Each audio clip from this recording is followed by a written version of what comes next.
देखो प्रकाश का परावर्तन, रिफ्लेक्शन ऑफ लाइट।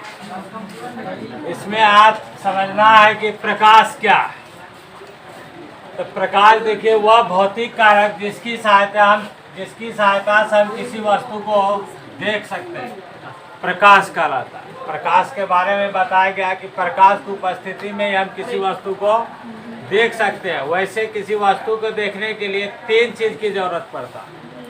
प्रकाश, जिस वस्तु को देखना है वो वस्तु, और आँख की जरूरत पड़ता है। ठीक है, ये तीनों में कोई एक भी अनुपस्थित होगा तो कोई वस्तु दिखाई नहीं पड़ेगा। तो प्रकाश का इस प्रकार से सरल डिफाइन बनाया गया है, बोलचाल की भाषा में ऐसे ही बोलते हैं, वह भौतिक कारक जिसकी सहायता से हम किसी वस्तु को देख सकते हैं, प्रकाश कहलाता है। इसे याद रखना।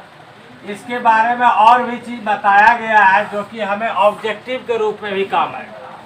जैसे यह लिखा गया है तो ये भी सेंटेंस एक ऑब्जेक्टिव में भी काम आता है। प्रकाश एक भौतिक कारक है, ये भी वर्ड उसमें जरूरत है, और इसकी सहायता से हम किसी वस्तु को देखते हैं। ऑब्जेक्टिव रूप में ही काम करेगा और डिफाइन के रूप में ही काम करेगा। ये अगला सेंटेंस देखिए, प्रकाश विद्युत चुंबकीय तरंग। यह ऑब्जेक्टिव में पूछा जाता है, प्रकाश गैस तरंग है या प्रकाश तरंग है। नीचे 4 ऑप्शन दिया हुआ है, तो उसमें से हमें ध्यान रखना होगा प्रकाश विद्युत चुंबकीय तरंग है, इसे याद रखना, जो हमेशा सीधी रेखा में गमन करती है। ये भी अगर लिखे है तो ये भी क्या है, सीधी रेखा में गमन करती है। ये भी ऑब्जेक्टिव में पूछा जाता है। यहाँ चुंबकीय तरंग है, ये भी याद रखना। ये दोनों ऑब्जेक्टिव के लिए भी इसमें काम है। फिर देखिए ऑब्जेक्टिव में यही पूछा जाता है, प्रकाश सूक्ष्म कणों के रूप में गति करता है। यह सूक्ष्म कण फोटोन के नाम से जाना जाता है। इसे याद रखें। भिन्न भिन्न वैज्ञानिकों के द्वारा यहाँ भिन्न भिन्न मत दिया गया है, जिसमें हम सभी को संग्रह करके पढ़ते हैं, याद रखते हैं, जो कि हमें ऑब्जेक्टिव में बहुत मदद करता है। तो ये प्रकाश का परावर्तन में जो प्रकाश से रिलेटेड कुछ पॉइंट है, जिसे अच्छे से माइंड में रखेंगे। फिर से एक बार मिलाइए। ये पूछा जाता है प्रकाश विद्युत चुंबकीय तरंग है, इसे सेंटेंस को माइंड में रखना है, जो हमेशा सीधी रेखा में गमन करती है। ये सीधी रेखा में गमन करती है, ये भी ध्यान रखना। ये सब प्रयोग करके हम समझ सकते हैं, अच्छे से जान सकते हैं। प्रकाश सूक्ष्म कणों के रूप में भी गति करता है। यह सूक्ष्म कण किस नाम से जाना जाता है, फोटोन के नाम से जाना जाता है। इसे ध्यान रखना है, यह फोटोन के नाम से जाना जाता है। अब जानेंगे नेक्स्ट प्रकाश स्रोत। जब प्रकाश पढ़े, प्रकाश विषय में पढ़े, तो प्रकाश स्रोत क्या होता है। प्रकाश स्रोत इस नाम से ही पता चलता है कि जिससे प्रकाश उत्सर्जित होता है, जिससे प्रकाश उत्पन्न होता है, क्या कहलाता है, प्रकाश स्रोत कहलाता है। तो ऐसे वस्तु या फिर जिससे प्रकाश उत्सर्जित होता है, प्रकाश स्रोत कहलाता है। याद रखना।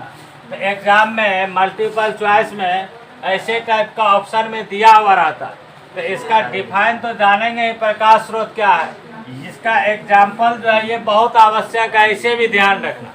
जैसे देखिए सूर्य, ये प्राकृतिक प्रकाश स्रोत। प्रकाश स्रोत भी 2 टाइप का बन जाएगा, एक मानव निर्मित जिसे हम लोग कृत्रिम प्रकाश स्रोत कहेंगे, और एक होता है प्राकृतिक प्रकाश स्रोत। तो ये डिफरेंट अभी समझ लें, ये लिखा हुआ नहीं मिलेगा, लेकिन यह समझेंगे। प्राकृतिक प्रकाश स्रोत और मानव निर्मित प्रकाश स्रोत, जिसे हम कृत्रिम प्रकाश स्रोत कहते हैं, ये भी हमें ध्यान रखना। जैसे सूर्य प्रकाश स्रोत है, लेकिन क्या प्राकृतिक प्रकाश स्रोत है। तारा ये भी प्रकाश स्रोत है, ये भी प्राकृतिक प्रकाश स्रोत है। अब यहाँ जलता हुआ बल्ब, ये क्या हुआ, कृत्रिम प्रकाश स्रोत हुआ, मानव निर्मित प्रकाश स्रोत हुआ। मोमबत्ती, तो यहाँ भी जलता हुआ मोमबत्ती होगा, जलता हुआ मोमबत्ती, ये भी क्या है, मानव निर्मित प्रकाश स्रोत है। इसे याद रखें। अब प्रकाश स्रोत 2 प्रकार के, स्पष्ट प्राकृतिक प्रकाश स्रोत और जो है मानव निर्मित प्रकाश स्रोत। तो दोनों का उदाहरण तो इसमें स्पष्ट हो गया कि प्राकृतिक प्रकाश स्रोत के अंतर्गत सूर्य, तारे, और मानव निर्मित प्रकाश स्रोत के अंतर्गत जलता हुआ मोमबत्ती, जलता हुआ बल्ब, जलता हुआ कोयला, etc. और भी हो सकता है, इसे ध्यान में रखना। अब इसे कुछ क्वेश्चन है इसमें जो कि यह भी बहुत महत्वपूर्ण है। इससे अगला चैप्टर प्रकाश का अपवर्तन पढ़ेंगे, उसमें भी बहुत जरूरी है, इसमें भी हमें इसकी जानकारी होनी चाहिए। जैसे प्रकाश की चाल के विषय में देखना, तो निर्वात में प्रकाश की चाल कितना है, यह सब यह भी एग्जाम में पूछने लायक है, पूछा जाता है। तो याद रखेंगे 3 × 10⁸ मीटर प्रति सेकेंड। इसको ऐसे बोलचाल की भाषा में हम लोग क्या बोलते हैं, 3 किलोमीटर, 3 लाख किलोमीटर प्रति सेकेंड, ऐसे ही बोल सकते हैं। तो यहाँ मीटर प्रति सेकेंड और किलोमीटर प्रति सेकेंड दोनों में दिखा है।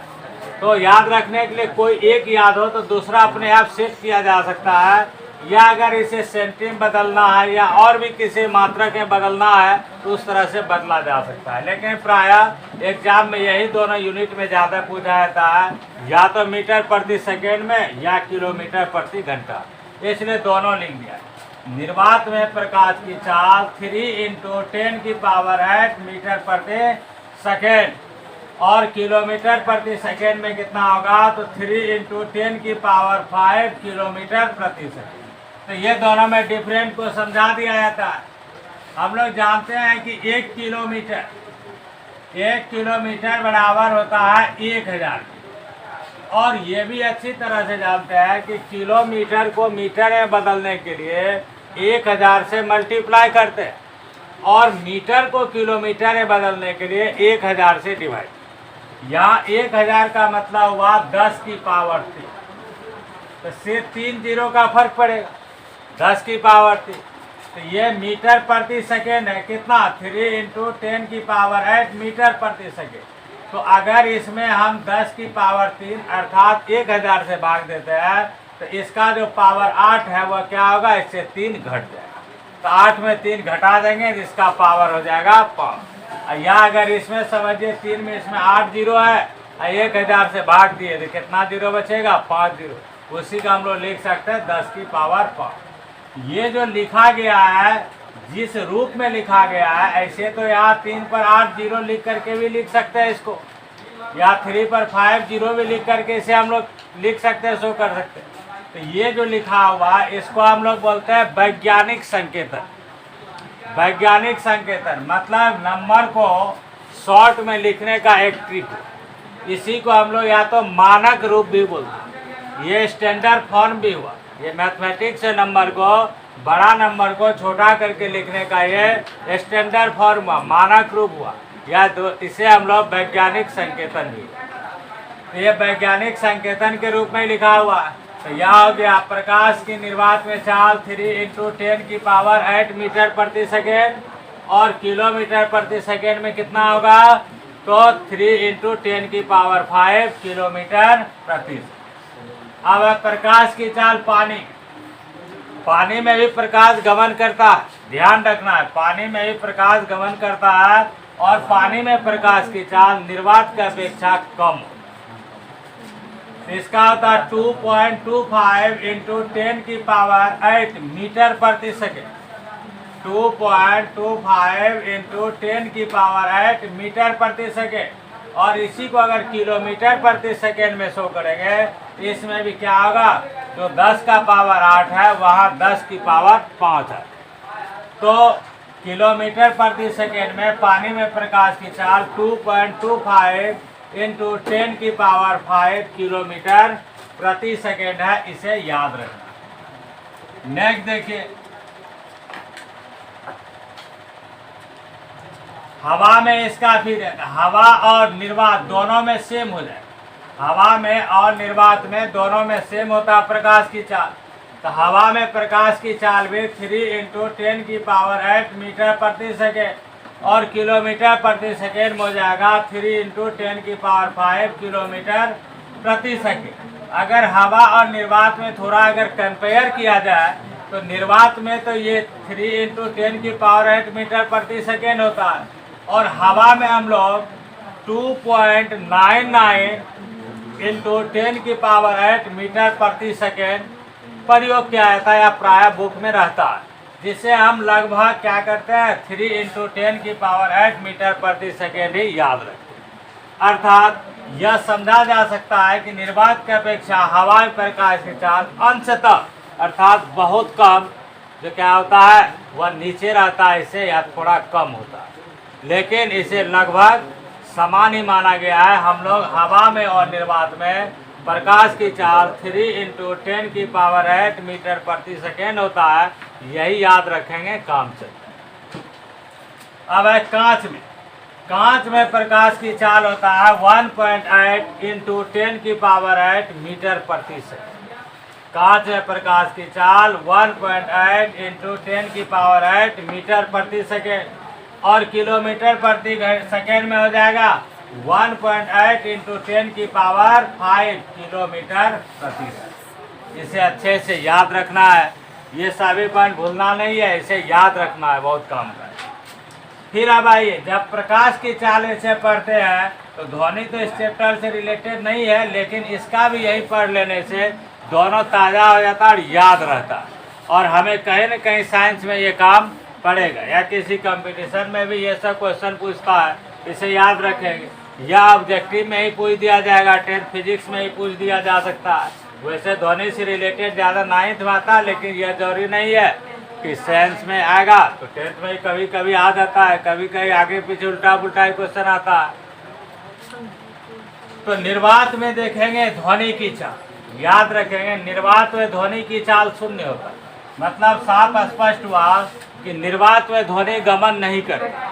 तो इस तरह से यह भी कभी सुनिएगा या समझिए कि चंद्रमा पर ध्वनि नहीं सुनाई देती। इसका रीजन यह समझा जाता है कि चंद्रमा पर वायुमंडल नहीं और बिना माध्यम का ध्वनि गमन नहीं करता है, इसे याद रखना है। निर्वात में ध्वनि का चाल शून्य होता है, अर्थात चंद्रमा पर ध्वनि सुनाई नहीं पड़ता है, क्योंकि वहाँ वायुमंडल या हवा नहीं मिलती। हवा में ध्वनि की चाल याद रखें, हवा में ध्वनि की चाल वह 330 मीटर प्रति सेकेंड। हवा में ध्वनि की चाल वह 330 मीटर प्रति सेकेंड। अब पानी में याद रखेंगे ध्वनि की चाल, तो पानी में ध्वनि की चाल होता है 1500 मीटर प्रति सेकेंड। पानी में ध्वनि की चाल कितना हुआ 1500 मीटर प्रति सेकेंड। इसका माध्यम पानी भी है, पानी में भी ध्वनि सुनाई पड़ता है, अर्थात ध्वनि पानी में गमन करता है। फिर है लोहा, ये हुआ ठोस। लोहा में ध्वनि की चाल याद रखेंगे 5000 मीटर प्रति सेकेंड। तो देखिए इसमें ऐसे भी टाइप से प्रश्न पूछा जाता है कि ध्वनि की चाल किसमें सबसे कम होता है, तो साधारण सी भाषा व निर्वात। और अगर माध्यम के विषय में पूछा गया कि किस माध्यम में ध्वनि की चाल सबसे कम होता है, तब वहाँ निर्वात नहीं लिखेंगे, निर्वात क्योंकि माध्यम नहीं, तब लिखाएगा यहाँ हवा। किस माध्यम में ध्वनि की चाल सबसे कम होता है, तब इसका आंसर आएगा हवा। और किस माध्यम में ध्वनि की चाल सबसे ज़्यादा होता है, तो लोहा। अब इसे फिर एक बार दूसरी तरह से समझ, किस माध्यम में ध्वनि की चाल सबसे कम होता है, तो गैस।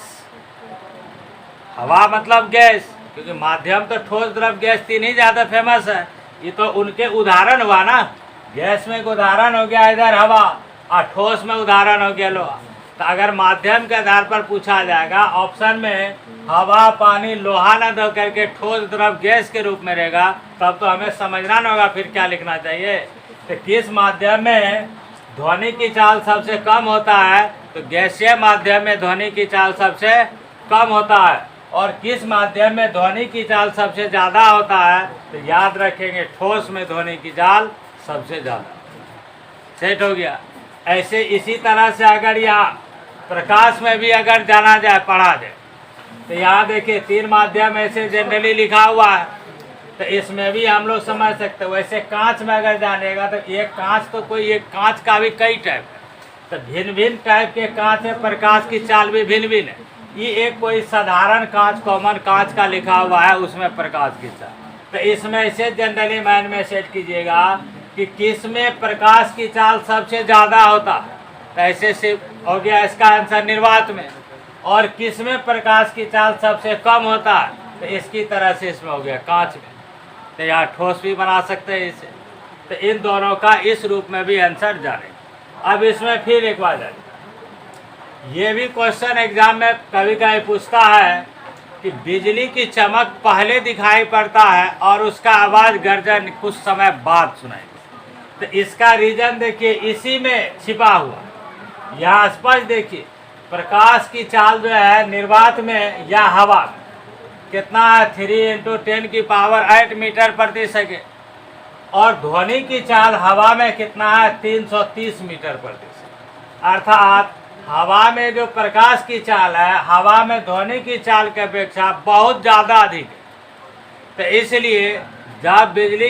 इसलिए जब दो बादलों के बीच टक्कर होता है तो वहाँ का जो क्या होता है चमक होता है, अर्थात विद्युत चुम्बकीय तरंग जो उत्पन्न होता है उस तरंग का जो चमक होता है वह उसकी चाल जो है बहुत ज़्यादा होने के कारण वह जल्द पहुँच जाता है हमारे आँखों तक या हमारे आसपास, और ध्वनि की चाल कम होने के कारण उसके कुछ समय बाद पहुंचता है या हमें कुछ समय के बाद सुनाई पड़ता है या दिखाई पड़ता है। समझ में आ गया? ये क्लियर हो।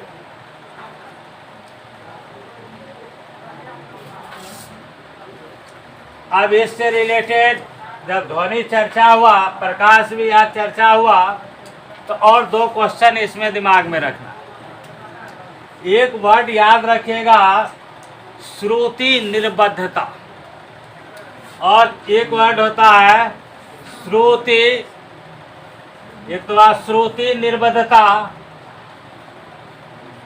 तो पहले श्रुति निर्बद्धता क्या होता है इसे हम लोग समझते हैं। हम लोग जो कोई आवाज़ को सुनते, तो यह आवाज़ हमारे कानों में कितने समय तक बना रहता है। तो याद रखना है कि यदि कोई साउंड अगर हम सुनते हैं तो यह हमारे कानों में 1 सेकेंड के 10वें भाग तक बना रहता है। किसी भी साउंड का जो प्रवाह हमारे कान में बना रहता है वह 1 सेकेंड के 10वें भाग तक बना रहता है। इसे बोलते हैं श्रुति निर्बद्धता। अर्थात हम लोग जो सुनते हैं, मतलब कोई साउंड सुने तो 1 सेकेंड के 10वें भाग के बाद ही हमें दूसरा आवाज़ सुनाई पड़े। मतलब सुनी गई ध्वनि का जो समय हमारे कानों में है वह 1 सेकेंड के 10वें भाग तक प्रभाव बना हुआ रहता है। 1 सेकेंड के 10वें भाग के बाद ही हम दूसरा ध्वनि सुन पाते हैं। तो इसके आधार पर कुछ प्रतिध्वनि भी पढ़िएगा, सुने हुए या नहीं तो सुनिए, याद रहे। प्रतिध्वनि सुनने के लिए श्रोता और परावर्तक सतह के बीच कितनी न्यूनतम दूरी होना चाहिए। तो ये श्रुति निर्बद्धता के कारण 1 सेकेंड के 10वें भाग के फासला के कारण इसका आंसर हम लोग अगर ज्ञात करेंगे तो ज्ञात आएगा 16.5 मीटर, 16.5 मीटर।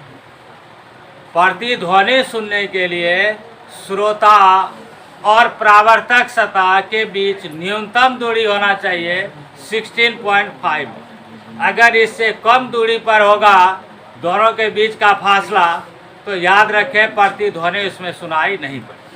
तो न्यूनतम दूरी बताए, इसका मतलब है 16.5 से ज़्यादा अगर दूरी पर होगा श्रोता और परावर्तक सतह के बीच का डिस्टेंस तो हमें प्रतिध्वनि सुनाई पड़ेगा। याद होगा कभी छोटे में वेल अर्थात कुआं में कभी चिल्लाता होगा तो उसका ध्वनि जो है कुछ समय के बाद रिटर्न सुनाई पड़ता। या पहाड़ी क्षेत्र पर ही जा कर के कभी जोर से अगर चिल्लाएंगे, आवाज़ करेंगे तो हमें वहाँ भी प्रतिध्वनि सुनाई पड़ता है। कभी कभी स्कूल जाता होगा, बड़ा हॉल रहता है, उसमें कभी कभी आवाज़ ज़रूर किया होगा और करता भी है। तो उसमें आवाज़ अगर जोर से किया जाता है तो कुछ समय के बाद उसमें ध्वनि रिटर्न सुनाई देता है। तो यही ध्वनि जो परावर्तक सतह से टकरा कर वापिस आता लौटता है, इसी का आता है प्रतिध्वनि। तो फिर एक बार इसको करते हैं कि श्रोता और परावर्तक सतह के बीच कम से कम कितनी दूरी होगा जिससे आप प्रतिध्वनि सुन पाएंगे। तो कम से कम होगा 16.5 मीटर, और इससे अधिक होगा तब भी हमें सुनाई पड़ेगा। अगर 16.5 मीटर से कम होगा तो यह प्रतिध्वनि सुनाई नहीं पड़ेगी। इस चीज़ को एक बार समझाते। देखिए, हवा में ध्वनि की चाल कितना है? 330 मीटर प्रति सेकंड, ठीक है। और हमें ध्वनि जो सुनाई पड़ेगा वह 1 सेकेंड के 10वें भाग के बाद ही सुनाई पड़ेगा। तो 1 सेकेंड के 10वें भाग तक में हमारे कानों में आवाज आएगा, तो 1 सेकेंड के 10वें भाग के बाद जो आवाज आएगा तब तो हमें सुनाई पड़ेगा।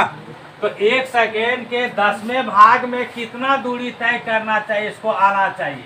तो दूरी बराबर क्या होता है? फॉर्मूला चाल गुना समय। तो चाल कितना है? 330 मीटर प्रति सेकेंड। और हमें सुनाई कितना देर के बाद पड़ना चाहिए? 1 सेकेंड के 10वें भाग। तो 1 सेकेंड के 10वें भाग, तो समय हुआ 10। तो इस प्रकार 33 मीटर। इसका मतलब हुआ कि हम जो आवाज निकाले या हम जोर से चिल्लाए या बोले, तो यह ध्वनि जाएगा मेरे पास से कहीं, तो यह किसी सतह से टकराकर 33 मीटर का सफर करेगा, तब अगर हमारे कानों तक आएगा तो हम उसको सुनेंगे। तो 33 मीटर का सफर करके अगर आएगा तो 1 सेकेंड का 10वां भाग बीत जाएगा। तो 1 सेकेंड के 10वें भाग के बाद हमें क्या होगा? आवाज सुनाई देगा। तो 33 मीटर का सफर करना है, तो सिंपल बात है कि अगर हम यहाँ से ध्वनि उत्पन्न किए या चिल्लाए या जोर से बोले, तो यह क्या होगा? किसी परावर्तक सतह तक जाएगा। तो इसका आधा दूरी पर परावर्तक सतह होगा, मान लीजिए 16.5 मीटर या 16.5। तो 16.5 मीटर गया और 16.5 मीटर क्या हुआ? रिटर्न आया, ताकि हमारे कान तक वही ध्वनि फिर पहुंचना चाहिए। तो कम से कम क्लियर है यहाँ कि 33 मीटर का ध्वनि को सफ़र करना होगा उसे टकरा कर वापिस आने में। तो 16 मीटर जाएगा, 16 मीटर वापिस आएगा 16.5। तो इस प्रकार 33 मीटर का सफ़र क्लियर हो जाएगा, तब हमें क्या होगा? वह ध्वनि सुनाई पड़ेगा। तो यही रीज़न है। अगर ये ट्रिक भी जान गए तो जो अभी हम बार बार समझा रहे हैं वो आप कभी नहीं भूलिएगा, ये याद रह जाएगा कि आखिर प्रतिध्वनि सुनने के लिए हमें 16.5 मीटर ही कम से कम डिस्टेंस क्यों होना चाहिए। तो यह भी साफ स्पष्ट हो गया होगा, क्लियर हो गया। और साथ ही साथ आपको श्रुति निर्बद्धता भी माइंड में सेट होगी। लास्ट फिर एक बार दोहराते हैं श्रुति निर्बद्धता को। हम जो किसी ध्वनि को सुनते हैं, इन ध्वनि को सुनने का प्रभाव हमारे कानों में 1 सेकेंड के 10वें भाग तक बना रहा है। 1 सेकेंड के 10वें भाग के बाद ही हमें दूसरा ध्वनि सुनाई पड़ता है। यही घटना श्रुति निर्बद्धता कर रहा। अब आइए दृष्टि निर्बद्धता। एक आता है दृष्टि निर्बद्धता।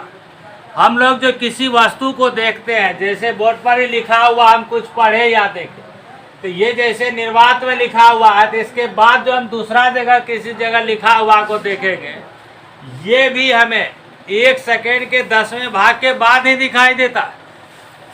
अगर 1 सेकेंड के 10वें भाग के अंदर यहाँ देखें फिर दूसरा जगह, ऐसा नहीं होता, वह दिखाई पड़ता। यह गैप है, यह अंतराल है। अगर कहीं देखें किसी वस्तु को, तो उस वस्तु के बाद जो दूसरा वस्तु को देखेंगे वो हमें 1 सेकेंड के 10वें भाग के बाद ही दिखाई पड़ता। तो इसी को बोलते हैं दृष्टि निर्बद्धता। अगर हम किसी वस्तु को देखते हैं तो उस वस्तु का प्रतिबिंब हमारे आँखों में बना रहता है, तो यह आँखों में जो बना हुआ प्रतिबिंब है, यह 1 सेकेंड के 10वें भाग तक इसका प्रभाव रहता है। मतलब 1 सेकेंड के 10वें भाग तक हमारे आँखों में वह प्रतिबिंब बना रहता है। इसी घटना को क्या बोलते हैं? दृष्टि निर्बद्धता। श्रुति निर्बद्धता और दृष्टि निर्बद्धता दोनों कन्फर्म हो गया, इसे याद रखिए। इसलिए इसका एक प्रयोग भी किया गया। आगे वैसे एक्सरसाइज में पढ़ेंगे कि श्वेत प्रकाश के विषय में पढ़ते हैं। श्वेत प्रकाश में 7 रंग होता है, जिसे अंग्रेजी में विबग्योर वर्ड से याद रखते हैं और हिंदी में जो है बेनिया पिनाला से याद रखते हैं। तो सूर्य के प्रकाश में 7 रंग होता है। जब प्रिज्म से गुजारा जाता है तो वह 7 रंगों में वह विभक्त हो जाता है। तो फिर दोबारा इन 7 रंगों को मिलकर के श्वेत प्रकाश बनता है। इस चीज़ का एक्सपेरिमेंट किया गया था न्यूटन महोदय के द्वारा। तो एक जो है डिस्क बनाया गया, गोलाकार जो है एक डिस्क बनाया गया, एक चक्र बनाया गया, एक इस तरह से और इसमें क्या गया 7 खटाल ऐसे टाइप से समान माप का 7 खटाल बनाए, 7 खटाल। और इन 7 खटाल में क्या है 7 रंग क्रमबद्ध इसमें डाल दिया गया।